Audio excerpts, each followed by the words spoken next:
दोस्तों, क्या आपने कभी गौर किया है कि कभी कभी तो हम बैठे बैठे ही थक जाते हैं और कभी कभी हम बहुत ज्यादा काम कर लेते हैं और फिर भी हमें थकान महसूस नहीं होती।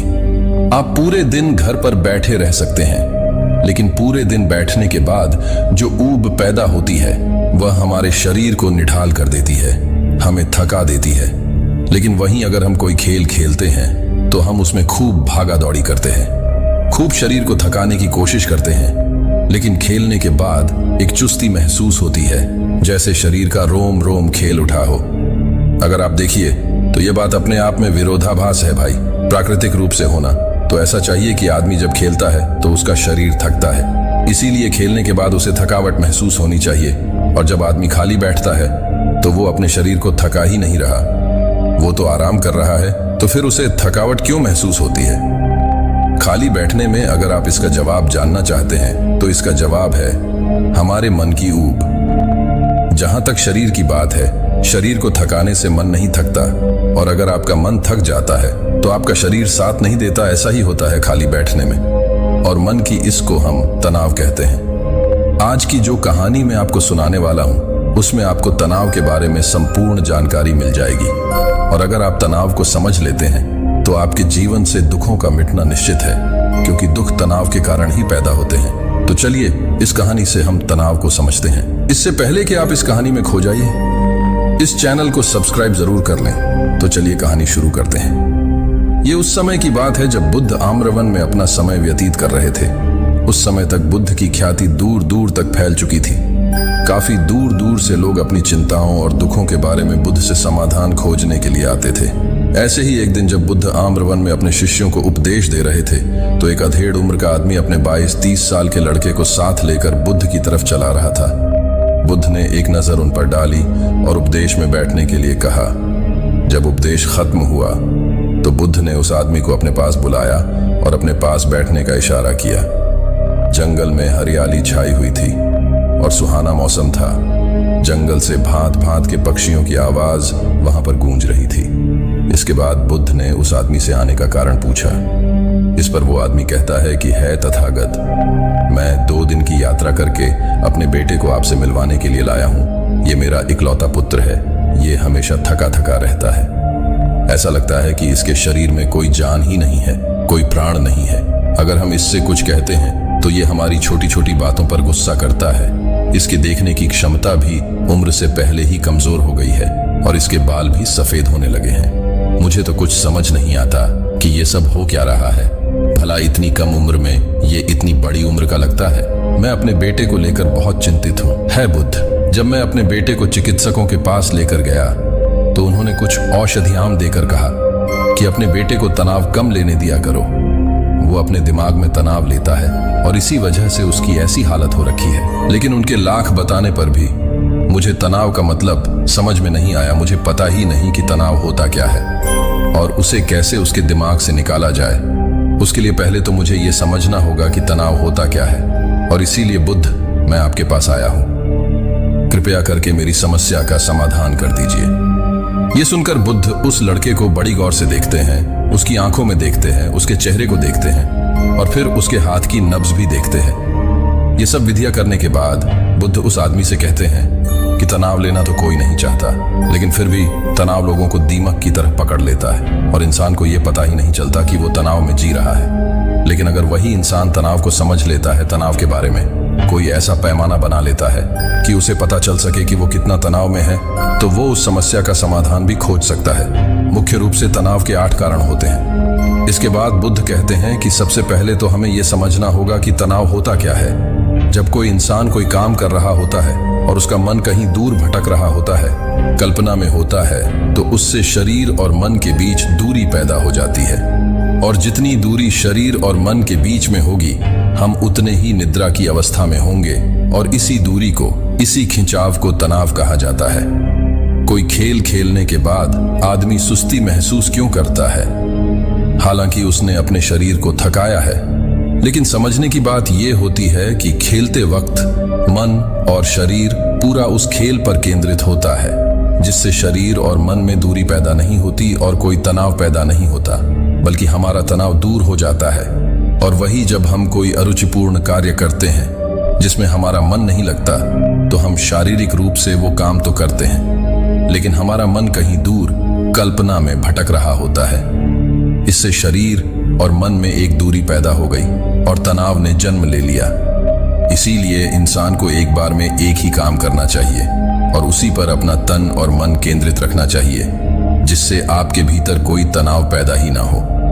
तनाव के कुछ मुख्य कारण भी होते हैं। इसके बाद बुद्ध कहते हैं कि अगर हम इन कारणों को जान लेते हैं तो हमारे अंदर तनाव कभी भी पैदा नहीं होगा। मुख्य रूप से जो कारण है उसमें सबसे पहला कारण होता है महत्वाकांक्षा।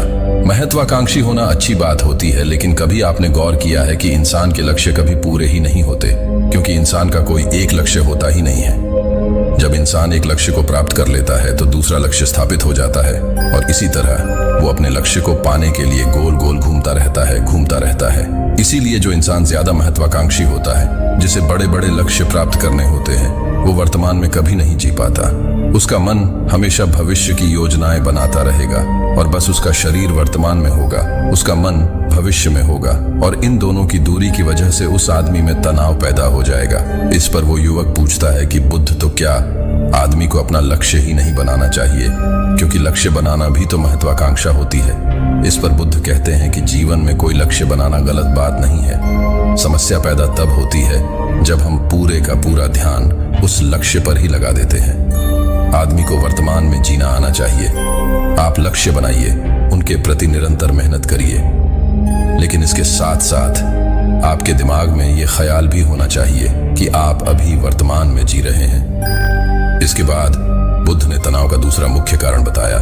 बुद्ध ने कहा कि जब आदमी ईर्ष्यापूर्ण या द्वेषपूर्ण हो जाता है तो भी उसका मन सड़ने लगता है। ईर्ष्या आंतरिक घाव होता है। आंतरिक मतलब मन का घाव होता है। शरीर का घाव तो भर जाता है, लेकिन मन का घाव कभी नहीं भरता। इसीलिए इंसान को दूसरे की तरक्की से कभी ईर्ष्या नहीं करनी चाहिए। तनाव का तीसरा मुख्य कारण होता है किसी दूसरे से अपेक्षा। बुद्ध ने बताया कि एक बाप होने के नाते वह अपने बेटे से बहुत सारी अपेक्षाएं रखता है कि मेरा बेटा एक कामयाब इंसान बने, वो जिस तरह मैं चाहता हूं उस तरह का जीवन जिए। और जब आदमी किसी से अपेक्षा करने लगता है तो कहीं ना कहीं वो अनजाने में खुद के लिए तनाव पैदा कर रहा होता है। जरा सोचिए कि वही बेटा अगर अपने बाप के हिसाब से नहीं चलेगा, वो नहीं बन पाएगा जो उसका बाप चाहता है, तो फिर उसके पिता के मन को तनाव पकड़ लेगा। इसीलिए किसी से भी अपेक्षा नहीं करनी चाहिए, ना ही दूसरे से और ना ही खुद से। इसके बाद तनाव का अगला मुख्य कारण बताते हुए बुद्ध ने कहा कि अरुचिपूर्ण कार्य करने से भी मन में तनाव पैदा होता है।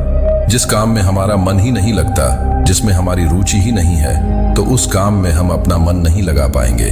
हमारा मन कल्पनाओं की उड़ान भरेगा और हमारा शरीर वहीं बैठा रहेगा। इसीलिए दोनों में दूरी पैदा होने की वजह से ये भी तनाव का कारण बन जाता है।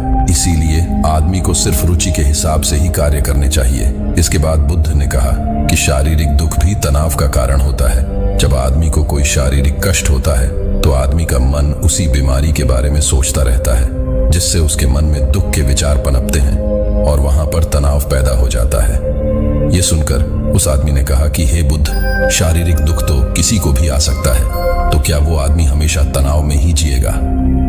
इसका जवाब देते हुए बुद्ध कहते हैं कि ये बात ख्याल करने की होती है कि हमारा जीवन दुखों का आगार है। जैसे जैसे हमारी उम्र बढ़ती है वैसे वैसे बीमारियां आती हैं, दुख आते हैं और एक दिन मौत भी आती ही है। तो बीमारियां जीवन का अभिन्न हिस्सा है। किसी में उस समय से पहले आती है तो किसी में बाद में आती है। और जब इंसान का मन इसके बारे में समझने लगेगा, वो अपनी बीमारी के बारे में सोचकर ज्यादा तनाव नहीं लेगा, क्योंकि वो जीवन का एक अभिन्न हिस्सा है। और इसके लिए आदमी को शारीरिक रूप से भी अभ्यास करते रहना चाहिए, ताकि उसका शरीर लंबे समय तक स्वस्थ बना रह सके। और ये भी जान लो, तनाव को एक मुख्य कारण होता है अपनी योजनाओं को समझने के लिए वक्त न देना। कुछ इंसानों के मन में कोई ख्याल पनपता है और वो उस पर बिना सोचे समझे कार्य करना शुरू कर देते हैं, और जब उस काम में उन्हें नाकामयाबी मिलती है तो तनाव से भर जाते हैं, क्योंकि उन्होंने वो काम शुरू करने से पहले उसके बारे में पूरी जानकारी नहीं ली थी। आदमी को कोई भी योजना बनाते वक्त उसके बुरे परिणाम के बारे में सबसे पहले सोचना चाहिए। हमें ये सोचना चाहिए कि अगर ये योजना कामयाब नहीं हुई तो फिर मैं क्या करूंगा।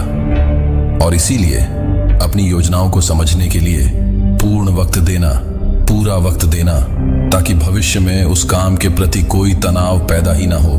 और सबसे आखिरी कारण जो तनाव का होता है वो होता है ज्यादा सोचना। निरंतर सोचते रहना भी एक बीमारी होती है और इसको दूर करने के लिए आदमी को नित्य प्राणायाम और ध्यान करना चाहिए। यह सुनकर उस आदमी ने हाथ जोड़ते हुए बुद्ध से पूछा कि ये बुद्ध, मेरा बेटा तो अभी मात्र 22 साल का है और उसमें इतनी समझ भी नहीं है कि वो इतनी सारी बातों का एक साथ अनुसरण कर सके। कृपया करके तनाव मुक्त रहने का कोई आसान सा मंत्र बता दें जिससे आदमी उस मंत्र का अनुसरण भी कर सके और तनाव मुक्त भी रह सके। ये सुनने के बाद बुद्ध ने कुछ सोचते हुए जवाब दिया कि इसके लिए एक छोटी सी विधि है। अगर तुम इतने बातों का पालन नहीं कर सकते तो तुम एक बार में एक काम को करने पर ही ध्यान लगाओ। जो भी तुम काम कर रहे हो बस एक काम एक बार में करो और उस काम को पूरा ध्यान लगाकर करो। अगर तुम्हारा ध्यान इधर उधर भटकता है तो जब याद आए तो वापस उसे उसी काम पर लगा दो। आसान और सबसे अच्छा तरीका है तनाव मुक्त रहने का। अगर तुम खाना खा रहे हो तो खाना खाने पे ही अपना ध्यान केंद्रित कर दो। अगर तुम चल रहे हो तो चलने पर ही अपना ध्यान केंद्रित कर दो। इससे तुम्हारा मन और तुम्हारा शरीर दोनों एक जगह पर रहेंगे और दोनों के बीच दूरी नहीं पैदा होगी, जो कि तनाव का मुख्य कारण होती है। दोस्तों, आज की युवा पीढ़ी एक बार में 2-2, 3-3, 4-4 काम एक साथ करती है। जैसे कि कोई आदमी खाना खाते वक्त टेलीविजन भी देखता रहता है, फोन पे बात भी करता रहता है और फिर बाद में कहता है कि मैं तो तनाव में रहता हूं। जब 3-3 काम एक साथ करेगा आदमी तो तनाव पैदा होना तो लाजमी ही है, क्योंकि मन तो पूरा ध्यान लगाकर एक बार में एक ही काम कर सकता है। पूर्ण रूप से ध्यान 2 चीजों पर कभी नहीं लग सकता। इसीलिए जहां तक संभव हो सके कोशिश कीजिए कि आप अपना ध्यान एक ही काम पर लगा पाए। तो दोस्तों, कैसी लगी आपको ये कहानी? आप हमें कमेंट सेक्शन में जरूर बताना और अच्छी लगी हो तो इस चैनल को सब्सक्राइब जरूर कर लेना। तो चलिए मिलते हैं ऐसी ही कोई नई कहानी। तब तक के लिए अपना ख्याल रखें। धन्यवाद।